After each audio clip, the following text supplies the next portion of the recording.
নমস্কার, খেলবাজ চ্যানেলে আপনাদের সবাইকে স্বাগত।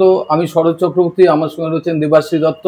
দেবাশিস আমার দীর্ঘ বন্ধু, ওকে শুভেচ্ছা জানাচ্ছি এই কারণে যে ও এখন ব্যাটিং করে যাচ্ছে। আমরা সব সব কিছুর মধ্যে তো একটা ইনিংস শেষ দেখি, দেবাশিসের কোনো ইনিংস শেষ হয়নি। ভীষণ জনপ্রিয় একজন সাংবাদিক, সবার কাছে ওর যে গ্রহণযোগ্যতা, সবচেয়ে বড় কথা তাবড় তাবড় খেলোয়াড়দের মানে বেডরুমে ঢুকে গেছে, গিয়ে খবর করেছে। আমি শুরু করছি এমন একটা খবর যেটা আজকে যারা অনুষ্ঠানটা দেখছেন, আমাদের আড্ডা, সেই আড্ডায় চমকে যাওয়ার মতন প্রথম খবর অথবা একটা ব্রেকিং খবর। বলা কঠিন। দেখুন, ৪৫ বছরে অন্তত গোটা ১০,০০০ কপি তো আমি যেন বলি যে আজকালের লাইব্রেরি খুঁজলে আমি কিছু রাখার জন্য আমি রাখিনি কখনো। আমার কাছে ব্যাটম্যানের ইন্টারভিউ কাটিও নেই, সোভার্সের বাড়ির কাটিও নেই, ফলে আমার পক্ষে রাখা কঠিন। কিন্তু আমি ওই জন্যই বলি যে আজকাল আমার বাড়ি, আজকাল আমার পরিবার, আমার মৃত্যু যেন আজকালে হয়। এই লাইব্রেরিতে যা কাটিং আছে সেটাকে অনুসরণ করার কথা আমি বলতে পারি, but it is very difficult to pick one or two news in a span of 45 না, আমরা প্রথম খবর, ব্রেকিং খবর, সেটা তো মানুষের জীবনে মনে থাকে, প্রথম প্রেমের মতো। আমি অশোক দাশগুপ্তর সঙ্গে দেখা করতে গিয়েছিলাম উচ্চ মাধ্যমিক পরীক্ষার 4 দিন আগে। আমি শুনলাম সরোজদা বসছিল বাইরের ঘরটায়, ডান দিকে ঢুকেই ডান দিকে বললো একটা ইস্যু হচ্ছে, Eden special, India Pakistan match 78। মাথাটা ঘুরতে থাকলো। আমি তো আর কি বলতে পারছি না যে আমি কি লিখবো। তা আমি অশোক দাসের সঙ্গে দেখা করতে গেছিলাম উচ্চ মাধ্যমিক পরীক্ষার 4 দিন আগে। তা আমি ঢুকেছি, দেখি উনি বসে আছেন। আমি তো হাফ প্যান্ট পরা। আমাকে বললো, হ্যাঁ বলুন। আমি দাঁড়িয়ে আছি, বলে বসুন। আমার হাতে তখন প্রচুর বই, আমি বইগুলো কিনেছিলাম গ্র্যান্ড হোটেলের তলায় একটা দোকান আছে, ফরেন পাবলিশার্স কোম্পানি, ওখান থেকেই বই কিনতাম। ওই বইগুলো হাতে থেকে আমাকে বললো যে এই বইগুলো আপনি কোথায় পেলেন। আমি কিনেছি। বলে, ও আপনি বই কেনেন বুঝি? আচ্ছা, হ্যাঁ হ্যাঁ বলুন। আমি বললাম আমি লিখতে চাই। একটা 17-18 বছরের ছেলে এসে লিখতে চাইছে, তার কোনো পরিচয় নেই, পরিচিতি নেই। বলো আমাদের একটা ইস্যু হচ্ছে, ইন্ডিয়া পাকিস্তান ইস্যু, তো এটার জন্য আপনি লেখা দিতে পারেন। আমি রেডি রেডি। বিষয়টা কি? আমি বললাম বিষয় হচ্ছে ভারত পাকিস্তানের যখন স্পেশাল ইস্যু, তখন আমি আব্দুল হাফিজ কারদার আর লালা অমরনাথকে নিয়ে লিখব। আপনি কারদারকে চেনেন? কেউই চেনে না, কিন্তু আই নো অ্যাবাউট দেম। তো বললো কবে লেখাটা দিতে পারবেন? আমি কালকে। আসলে তারপর দিন আমার বাংলা পরীক্ষা। বাংলা পরীক্ষা মানে আমি হায়ার সেকেন্ডারিতে পরীক্ষার্থী। না না না না না না না না না না না পরীক্ষার পর আগে পরীক্ষা, সবার আগে পরীক্ষা। হ্যাঁ আপনি বলছেন, কিন্তু আমি ছটফট করছি লেখাটা দেওয়ার জন্য। ঠিক আছে, আমি জোর করছি না, সম্ভব হলে ততক্ষণে তুমিতে চলে এসছে, দিয়ে যাও। আমি বাড়ি গেলাম, বাড়িতে পড়াতে এসছে, আমি বুঝতে পারছি না, একটা ছটপটানি রয়েছে। স্যারের নাম ছিল সরোজ দাস,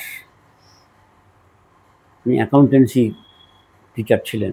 আমার তো সাবজেক্ট হায়ার সেকেন্ডারি সব পড়াতেন, আমাকেও পড়াতো, ভাইকেও পড়াতো, বোনকেও পড়াতো, একই সঙ্গে এসে বসে পড়তো। এখন বুঝি যে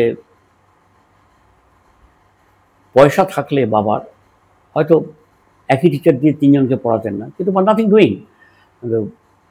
আমি ওনাকে বললাম যে আমার আজ পড়ায় মন নেই, আপনি যদি আমাকে ছেড়ে দেন। বলে কেন?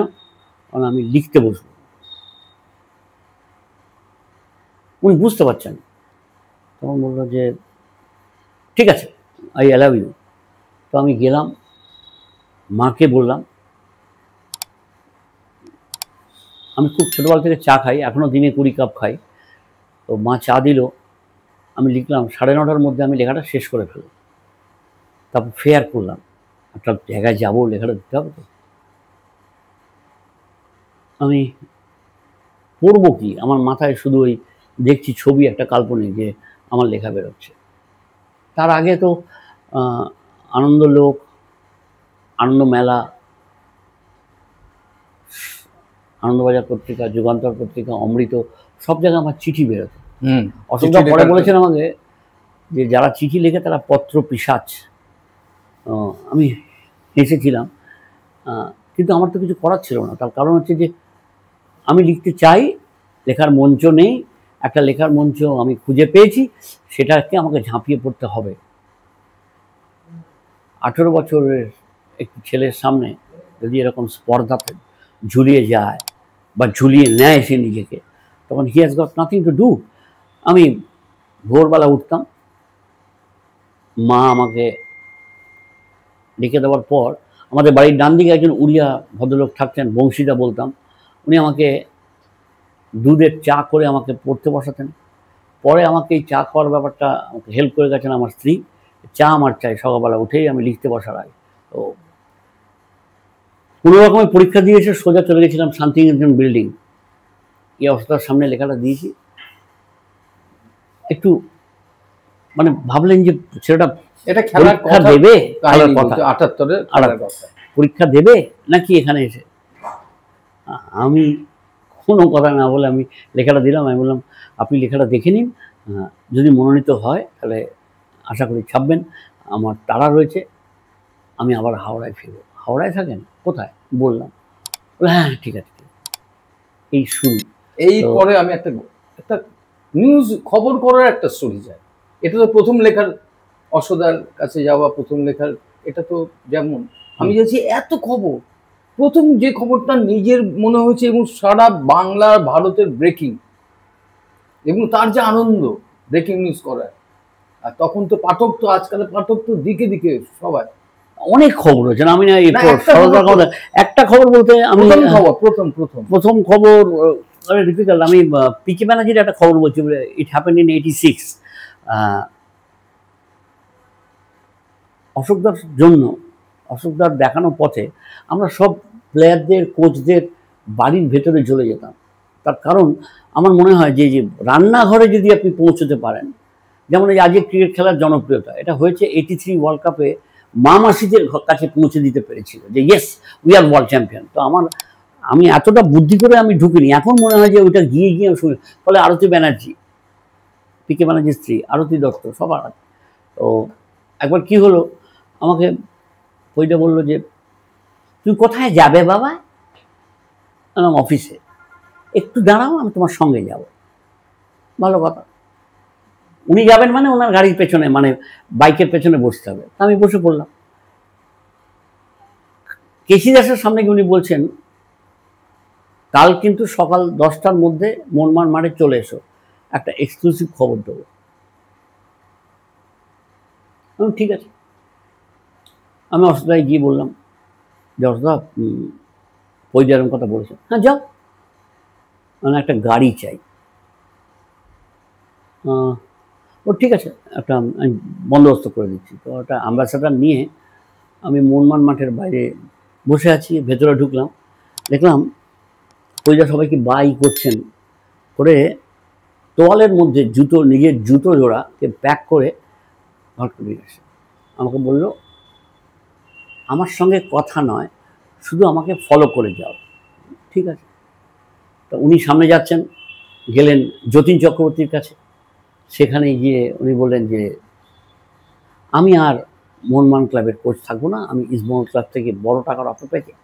একদম ফালতু কথা বলবে না, তোমাকে আমরা ছাড়বো না। আমি এক্ষুনি ধীরেকে ফোন করে বলছি যেন তোমার সঙ্গে কথা বলে।